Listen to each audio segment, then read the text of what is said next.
बच्चों, साझेदारी व्यवसाय के लेखांकन के अंतर्गत हमने देखा कि किस प्रकार हम साझेदारी अधिनियम 1932 के सिद्धांतों का, उनमें जो धाराएं दी गई हैं उनका पालन करते हुए साझेदारी व्यवसाय के लेखे तैयार करते हैं।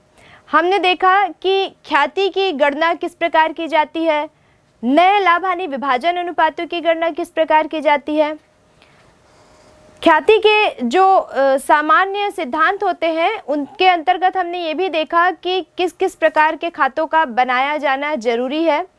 लाभ हानि नियोजन खाते के बारे में हमने जाना। साथ ही हमने देखा कि स्टेप बाय स्टेप हम साझेदारी की पूरी प्रक्रिया की ओर बढ़ रहे हैं।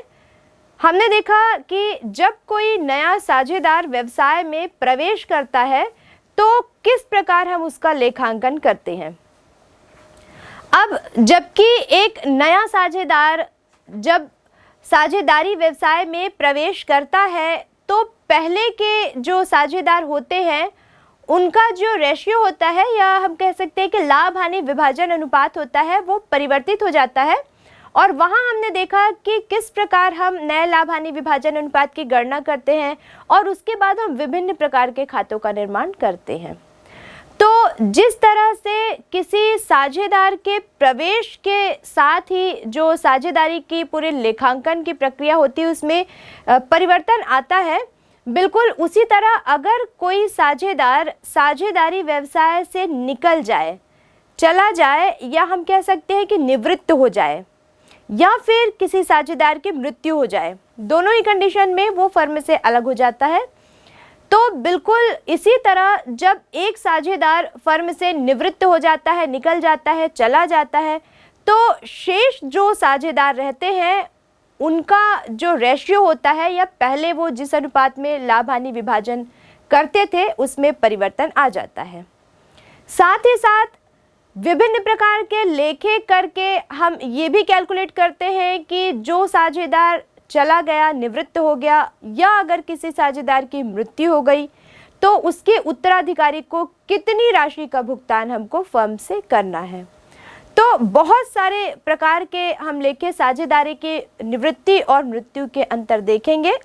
हमारा आज का चैप्टर है साझेदारों की निवृत्ति और मृत्यु। तो आइए सबसे पहले देखते हैं कि साझेदारी की निवृत्ति और मृत्यु वाला जो ये चैप्टर है इसमें किन किन शब्दावली का प्रयोग हम करेंगे।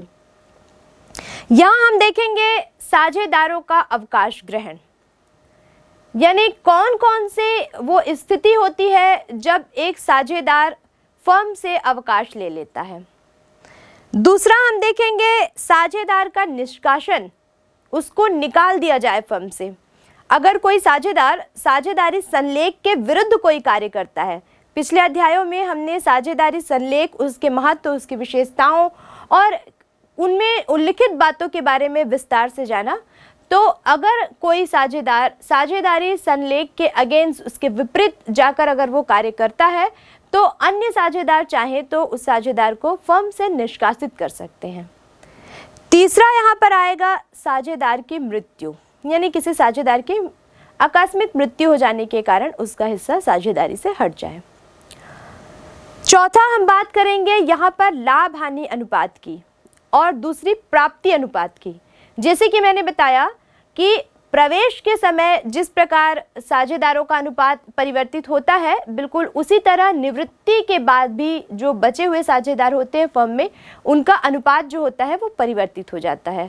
तो यहाँ पर हम इस लाभ हानि अनुपात या प्राप्ति अनुपात को कई भागों में अलग अलग बांटकर अध्ययन करेंगे। जैसे हम प्राप्ति अनुपात की कैलकुलेशन करेंगे, जिससे ये पता चलेगा कि कंपनी का गेनिंग रेशियो क्या था।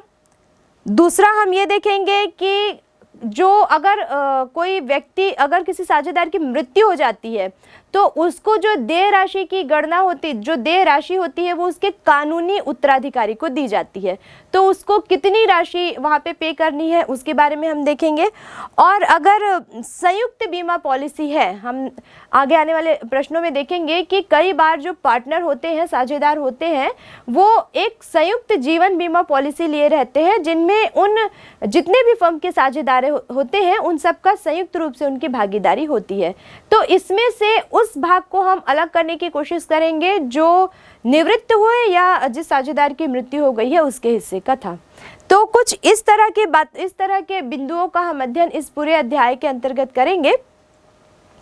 अब अगर हम बात करें कि साझेदार का अवकाश ग्रहण क्या है, तो साझेदारों के अवकाश ग्रहण के अंतर्गत वो सभी स्थितियां आएंगी जब वो साझेदार फर्म को छोड़ देगा या फर्म से पृथक हो जाएगा। फर्म से कोई साझेदार कई बिंदुओं के कई कंडीशन में, कई स्थितियों में पृथक होता है। आगे हम देखेंगे कि कौन कौन सी वे स्थितियां होती हैं जब एक साझेदार फर्म से पृथक हो जाता है। यहाँ पर अगर हम 3 प्रकार के दशाओं का अध्ययन करें तो ये भारतीय साझेदारी अधिनियम 1932 की धारा 1 के अंतर्गत दी गई स्थितियां हैं।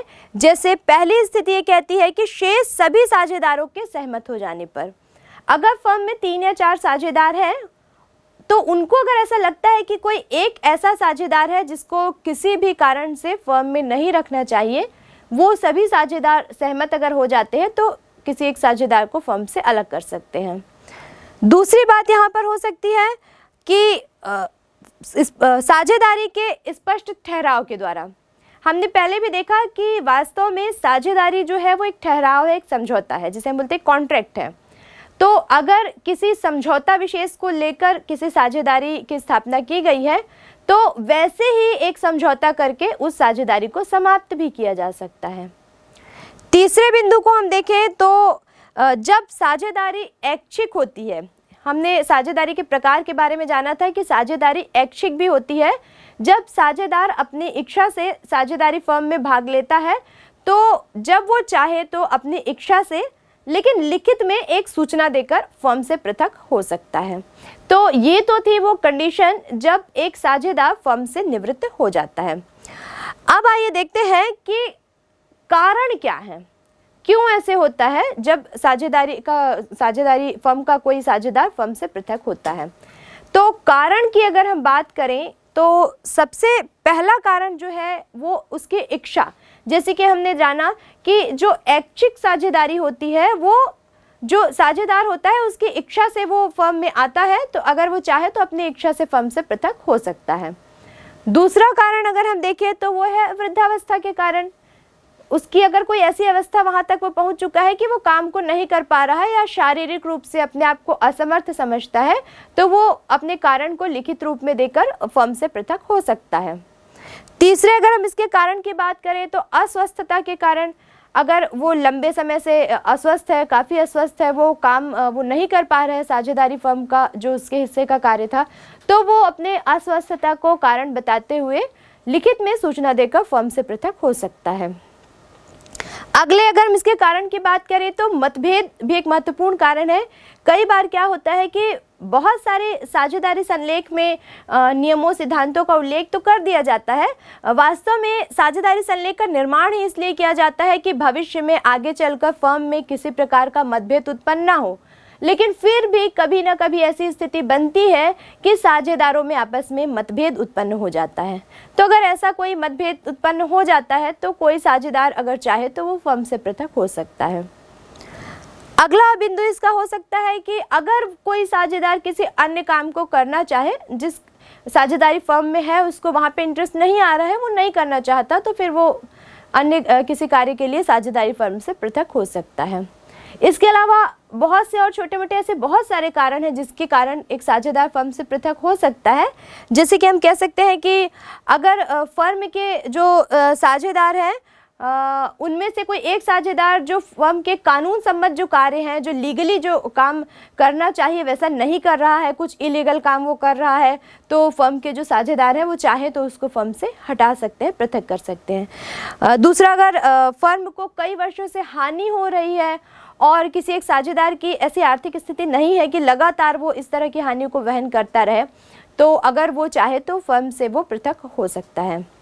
ठीक इसी तरह अगर कोई साझेदार पागलपन या दिवालिया की स्थिति में हो तो भी वो फर्म से पृथक हो सकता है। साथ ही यह भी कहा जा सकता है कि अगर वो परमानेंट कहीं दूसरी जगह शिफ्ट हो जाए, घर बदल दे, उसका एड्रेस चेंज हो जाता है, वो कहीं और शिफ्ट हो जाता है किसी भी कारण की वजह से, और वो साझेदारों के साथ काम कर पाने में असमर्थ रहता है, तो उस कंडीशन में भी वो लिखित सूचना देकर फर्म से पृथक हो सकता है। ऐसे बहुत से छोटे बड़े कारण होते हैं जिसके कारण जब कोई साझेदार जो उनके फर्म होती है साझेदारों के साथ काम कर पाने में अपने आप को असमर्थ समझता है, तो वो एक लिखित सूचना देकर फर्म से पृथक हो सकता है। तो ये तो थी साझेदारों के फर्म से अलग होने, पृथक होने, या जिसे हम कह सकते हैं कि निवृत्त हो जाने के कारण। अब किसी एक साझेदार के फर्म से अलग हो जाने के बाद उस फर्म की वैधानिक स्थिति क्या रह जाती है, आइए देखते हैं। फर्म की वैधानिक स्थिति की अगर हम बात करें तो हम देखते हैं कि जब साझेदार का किसी एक साझेदार का अवकाश ग्रहण हो जाता है, तो वो जो साझेदार है अब वो वास्तव में उस फर्म का साझेदार तो नहीं रह जाता, लेकिन शेष जो साझेदार हैं उनका साझेदारी व्यवसाय जो होता है वो सतत जारी रहता है। दूसरा हम ये कह सकते हैं कि जो रिटायर होने वाला, निवृत्त होने वाला जो साझेदार है, उसके दायित्व को जो बचे हुए साझेदार हैं वो एक निश्चित अनुपात में ले लेते हैं, और उसके बाद जो निवृत्त होने वाला साझेदार है वो तो अपने दायित्व से पृथक हो जाता है, लेकिन जो बचे हुए साझेदार हैं उनका जो दायित्व निर्वहन का जो अनुपात होता है वो परिवर्तित हो जाता है। वैसे एक इसके हम वैधानिक स्थिति की अगर हम बात करें तो हम देखते हैं कि जो शेष साझेदार रहते हैं उनका जो लाभ हानि विभाजन अनुपात होता है वो भी पहले की अपेक्षा, यानी कि जब साझेदार कोई निवृत्त होकर चला जाता है तो उसके बाद उसमें भी काफ़ी परिवर्तन आ जाता है। अब अगर हम बात करें किसी साझेदार की मृत्यु की, तो हम अगर लेखों के अंतर्गत बात करें तो हम देखते हैं कि किसी साझेदार के रिटायर हो जाने पर या उसकी मृत्यु हो जाने पर जो हम लेखे करते हैं उनमें बहुत ज़्यादा अंतर नहीं रहता है। जब अगर कोई साझेदार निवृत्त हो रहा है तो उसको देय राशि की जो राशि होती है वो उसको खुद दे दी जाती है, और अगर किसी साझेदार की मृत्यु हो गई है तो उसको जो देय राशि, उसके हिस्से की जो ड्यू अमाउंट बचती है वो उसके उत्तराधिकारी को दे दी जाती है। यानी यहाँ पर कुल मिलाकर बात ये आती है कि निवृत्त होने वाले साझेदार को कितनी राशि दी जाए और जिस साझेदार की मृत्यु हो गई है उसके उत्तराधिकारी को कितनी राशि का भुगतान किया जाए। तो इसकी कैलकुलेशन करने के लिए हमको बहुत सारे लेखे जोखे करने पड़ते हैं। यानी यहाँ पर हमको उत्तराधिकारी को देय राशि की गणना या निवृत्त साझेदार की देय राशि की गणना के साथ साथ जो शेष साझेदार हैं उनके लाभ हानि अनुपात में क्या परिवर्तन आया है, इस सब की कैलकुलेशन के लिए आइए देखते हैं कि कौन कौन से लेखे हमको करने पड़ते हैं। यहाँ हम सबसे पहले जो गणना करते हैं वो है लाभ हानि विभाजन अनुपात एवं प्राप्ति अनुपात की। जैसे कि हमने साझेदारों के प्रवेश में देखा था कि जब एक नया साझेदार फर्म में आता है तो पहले से जो साझेदार रहते हैं उनका लाभ हानि विभाजन अनुपात चेंज हो जाता है, परिवर्तित हो जाता है। बिल्कुल उसी तरह अगर कोई साझेदार फर्म से चला गया तो बचे हुए साझेदारों का लाभ हानि विभाजन अनुपात भी परिवर्तित हो जाता है। तो परिवर्तित होके वो नया अनुपात क्या हुआ इसकी कैलकुलेशन हमको करनी होती है। दूसरा, हमको यहाँ पे ख्याति का लेखांकन करना होता है, क्योंकि फर्म की ख्याति उस दिन तक जब तक वो साझेदार था जिसने अवकाश ग्रहण किया कितनी थी ये जान लेना भी जरूरी है, क्योंकि उस ख्याति में रिटायर होने वाले या जिसकी मृत्यु हो गई उस साझेदार का भी हिस्सा उस ख्याति में रहता है। तो यहाँ पर ख्याति की कैलकुलेशन करनी भी जरूरी हो जाती है। तीसरा आता है अवितरित लाभ संचय या कोष की जो अमाउंट रहती है, जिसको अभी तक हम सिर्फ कोष में ही डाल के रखे रहते हैं, कोई कैलकुलेशन उसको हम नहीं किए रहते हैं। लेकिन यहाँ पे निवृत्ति या मृत्यु की दशा में एक बार हमको उसको देखना पड़ता है कि वास्तव में उस संचय या कोष में कितनी धनराशि जमा है। उसके बाद हमको बनाना है साझेदारों का पुनर्मूल्यांकन खाता। साझेदारों के पुनर्मूल्यांकन खाते के अंतर्गत हम संपत्ति और दायित्व का मूल्यांकन करके ये देखते हैं कि सभी साझेदारों के हिस्से में अब तक कितनी राशि, कितना लाभ या हानि का वितरण हो रहा है। उसके बाद एक महत्वपूर्ण खाता, जो महत्वपूर्ण एक गणना होती है, वो होती है निवृत्त साझेदार को देय राशि की गणना।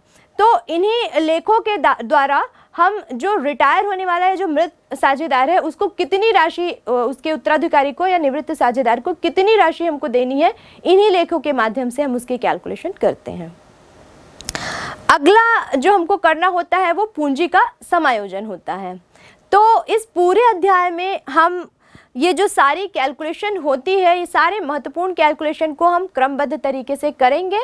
सबसे पहले आइए देखते हैं कि एक साझेदार के निवृत्त हो जाने पर या मृत्यु हो जाने पर जो लाभ हानि विभाजन अनुपात या प्राप्ति अनुपात की गणना की जाती है वो किस तरह से की जाती है।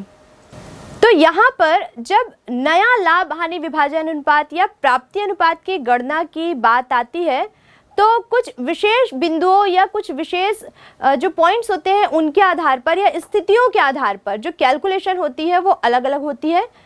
कौन कौन सी दशाएं होती हैं, कैसी कैसी स्थितियां होती है, आइए देखते हैं।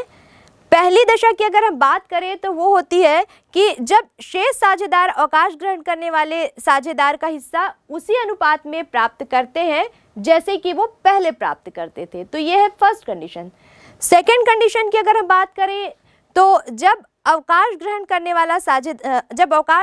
वाले साझेदार का हिस्सा पुराने साझेदार एक निर्दिष्ट अनुपात में प्राप्त करें, यानी प्रश्न पे डिपेंड करता है कि वो किस अनुपात में दिया हुआ है वहाँ पे, तो उसके अकॉर्डिंग ही हमको कैलकुलेशन वहाँ पर करनी है। तीसरा बिंदु यह आता है कि जब अवकाश ग्रहण करने वाले साझेदार का हिस्सा सभी में से कोई एक साझेदार अकेला ही क्रय कर लेता है, यानी उसको सारा का सारा उत्तरदायित्व तो वो साझेदार अकेला ही ले लेता है। चौथी स्थिति ये बनती है कि जब शेष साझेदारों को एक नया अनुपात दे दिया जाए, नया अनुपात अगर उनका दिया हो तो उस समय हम क्या कैलकुलेशन करेंगे। तो ये चार दशाएं जो होती है, इन चारों दशाओं को हम क्रमबद्ध रूप से उदाहरण के साथ हम इनका अध्ययन करेंगे। तो आइए सबसे पहले हम देखते हैं पहली कंडीशन, यानी कि जब एक जो शेष साझेदार हैं उनका जो साझेदारी में लाभ का हिस्सा होता है वो उसी अनुपात में प्राप्त करेंगे जैसा कि वो पहले प्राप्त करते थे। एक उदाहरण से देखेंगे इसको। ए, बी और सी साझेदार हैं जिनका लाभ विभाजन अनुपात 3:2:1 है। शेष साझेदार के नए लाभ अनुपात की गणना कीजिए। यदि ए अवकाश ग्रहण करे, यदि बी अवकाश ग्रहण करे, यदि सी अवकाश ग्रहण करे। यहाँ पर साझेदारों के अनुपात 3:2:1 दिए हुए हैं। यहाँ हमें पहले कंडीशन में जब शेष साझेदार अवकाश ग्रहण करने वाले साझेदार का हिस्सा उसी अनुपात में प्राप्त करे जो वह पहले से प्राप्त करते थे, इस कंडीशन में हमको यहाँ पर नए लाभ हानि विभाजन अनुपात की गणना करनी है। पहले कंडीशन में जब केवल ए अवकाश ग्रहण करता है और बी और सी फॉर्म में रह जाते हैं, उस कंडीशन में हम सबसे पहले देखेंगे कि पुराना लाभ हानि विभाजन अनुपात क्या था, 3:2:1। अब क्योंकि ए अवकाश ग्रहण कर लेता है तो बी और सी का जो नया अनुपात होगा वो हो जाएगा, ए को अगर हम हटा दें तो 2:1, यानी कि इसे हम 2/3 और 1/3 भी कह सकते हैं। ये इनका नया लाभ हानि विभाजन अनुपात हो जाएगा। दूसरी कंडीशन में अगर बी फर्म से अवकाश ग्रहण करता है तो उस कंडीशन में हम यहाँ पर देख रहे हैं कि जो इनका लाभ हानि विभाजन अनुपात था 3:2:1, इसमें से अगर बी का हिस्सा हटा दिया जाए क्योंकि वो अवकाश ग्रहण करता है, तो नया लाभ हानि विभाजन अनुपात जो हो जाएगा वो हो जाएगा 3:1, या जिसे हम 3/4 और 1/4 भी कह सकते हैं। अब तीसरी कंडीशन, यानी कि अगर सी अवकाश ग्रहण करता है, तो हम देखते हैं कि यहाँ पर जो लाभ हानि विभाजन अनुपात था वो था 3:2:1। अब यहाँ पर अगर हम सी का हिस्सा हटा दें तो हम देखते हैं कि ए और बी का नया लाभ हानि विभाजन अनुपात 3:2, यानी कि 3/5 और 2/5 हो जाएगा।